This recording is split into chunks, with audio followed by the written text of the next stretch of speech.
Good morning, good afternoon, good evening, whatever time you're watching this. Welcome back to the Hornet Sports Network. My name is Khalil Stewart, and today we are here on the show called Cable Connect with the athletic director, Dr. Jason Cable. How you doing today? Doing great, Khalil. VP and athletic director, Dr. Jason Cable. I'm sorry, I got to get you right there. So a lot of things have happened. It's kind of crazy how I'm going to put this. As soon as we change the motto to where history is made, the last 15 months, you've had a player drafted in MLB. You've had Jamarion almost made the Olympics. We are very close. A lot of great things happening. Talk about, from an athletic director perspective, how proud you are of the growth of this program. Tremendously proud. We have a great group of coaches, great staff, great group of student athletes, which we each value. And so the philosophy is that great athletic programs are student-centered, coach-driven, and administratively assisted. And so that's what we follow. And then you look at the tagline where history is made, we just made it come true. Right. And so in so many aspects. But it's really predicated on the hard work of our coaches and student athletes and them believing in the university and in the department. Now you're going into, it will be your third or fourth year coming up? It'll be going into my fourth year, August 16th. So August in a couple 16th, so of it's coming up days. soon. Yeah. How have you grown as a person, as a leader within that time from day one to now? I think I've grown leaps and bounds. Getting here, having a plan, but really being able to align the plan with the institution's strategic plan and also the culture of the university. And so being able to learn those things and really inputting the values in the department in a way that prepares us forward as we swarm as one. So unity was a big part of that. So just getting everyone on board, getting the belief system high, understanding the institution has helped me grow as a leader. Now, this past, actually in July, we had the SWAC Media Day. The football team was preseason #1 in the SWAC East. How does that show the growth in that program and how everything is coming to fruition in your plan? I think it speaks to the tenacity of Coach Robinson. It's no secret hiring him and bringing him here was non-traditional in terms of his route, but he's a very intelligent individual. He's very passionate about football, very passionate about the institution, has a holistic approach to winning. So it's just not about winning football games, it's about developing young men into leaders. And so the way that he has positioned the program has put us on pace to be really competitive this year. And to be honest with you, the goal is to win the SWAC championship realistically and win the Celebration Bowl. And the mindset is no fail mission. We had a meeting, I think it was the day before yesterday, right, with the football team, and great message from the president. He spoke about it being our time. The time is now. And so those are the things that we are focused on. The time is now is our time to really see the fruits of Coach Robinson's labor and how he has positioned that football program. I want you to take a moment right here, since we're on the topic of football. Close your eyes. Think about the first weekend in December. We're here. It's a little breeze. It's going to be a little cold. Maybe we bundled up. The band is playing, and over the intercom throughout the stadium it rings. The 2024 SWAC champions, Alabama State University. How does that make you feel? That's a great feeling, and I've had the dream, I've had the vision since taking the job here, and so to play the SWAC championship on our campus. You'll be the first one in that stadium as well. Be the first one in the stadium. 30,000 plus fans there.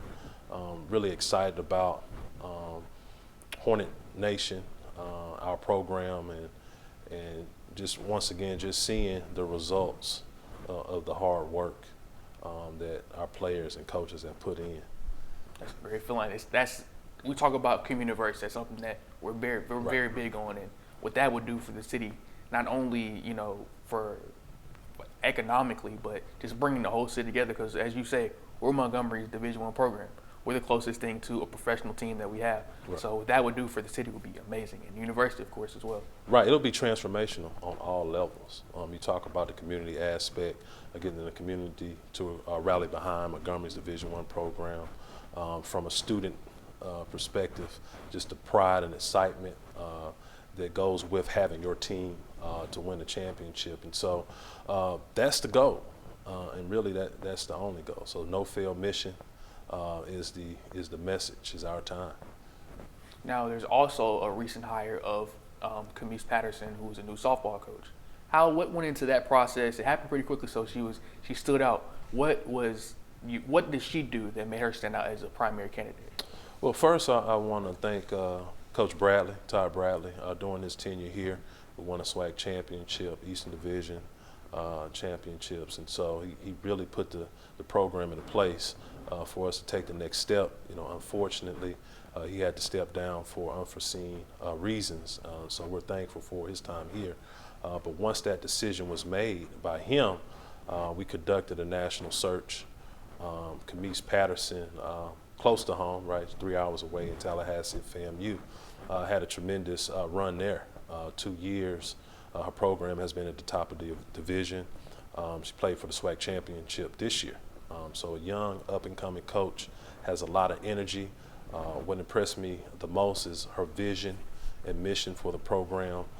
She's very detail-oriented, and she speaks with a lot of integrity and character, someone that you would want leading young women.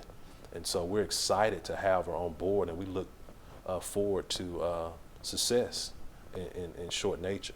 We feel like that she can come in right away and have a significant impact and take us to the next level. Now, we also have the Orange Blossom Classic. We're just under maybe 3 weeks away from that. And we also have BuzzFest tomorrow. Saturday, I'm sorry. How are we expecting the turnout to be? How are we marketing it at BuzzFest, and what are the expectations come to the Orange Blossom Classic? Right, and so BuzzFest, we have a great marketing team, both inside and outside of athletics, and so work together to push that message out. And so BuzzFest is a community event from ages newborn all the way up, to our most seasoned Hornets to get an opportunity to have a bird's eye view to the football program, to meet and greet some of our other programs, other coaches, and so just really have hands-on. We want to invite them into the athletic department on a more personal level, and so we're excited about doing those type of things. The Buzz Run that will take place at 7 o'clock in the morning. Are you going to be running it this year? I am going to be running and jogging and walking. Yeah.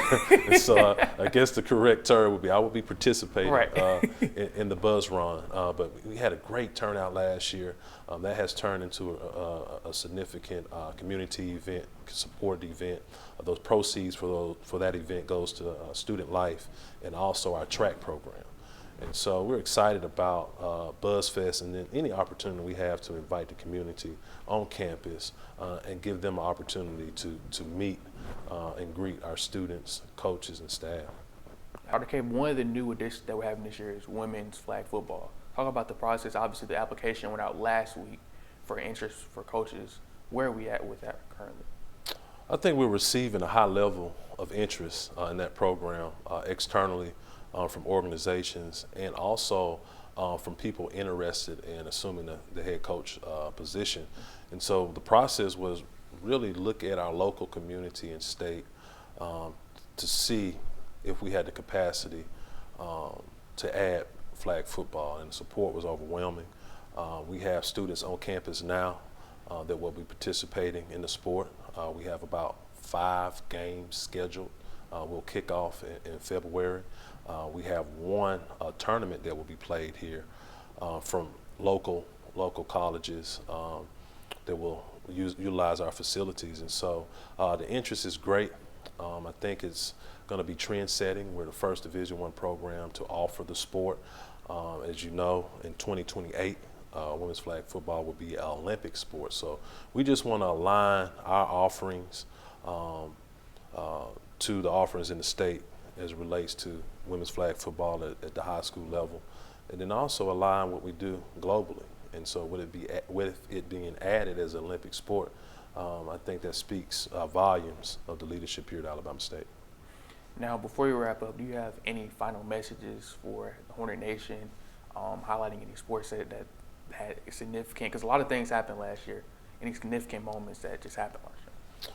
Well, women's tennis, I don't want to talk about women's tennis. I already talked about women's tennis. Track and field. Yeah. You can start there. I'll cut it. Yeah. So women's track and field had a phenomenal run, really points away from winning the indoor championship, and came back and won the outdoor championship. Coach Bean, who's done a great job, continues to do a great job with that program. Our women's golf program excelled at the end of the season, was able to win the SWAC tournament.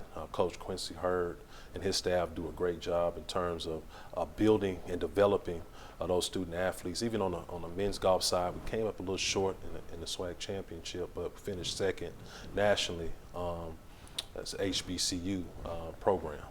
And so just that national recognition and development of the program over the time that Coach Hurd has been here, and we already know about Coach Bean and his domination. Those are two of the things that I think really highlight our year. Okay. Well, thank you for your time, Dr. Cable. We will try to keep this going once a month, giving an update on the athletic department. Well, thank you for your time. Folks, we'll see you next time on the Hornet Sports Network.